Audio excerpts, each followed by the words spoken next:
Hello guys, welcome back to the channel. In today's video, I'm going to show you how we can unlock the retriever emote in Heartopia game.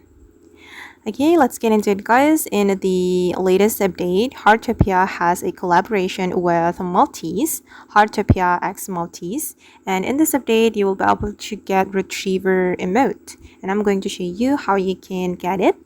You can go to the Acorn exhibition menu right here, and you're going to scroll down, and then you can select the go with puppy menu.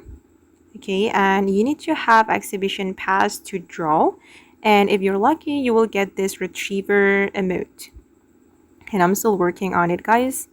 I haven't unlocked this emote yet. You can also get the other items from this gacha.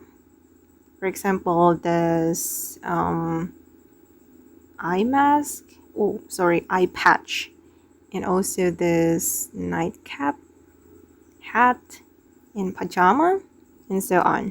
So just go to the Gilded Acorn exhibition and draw with the exhibition pass, and if you're lucky you will get this retriever emote.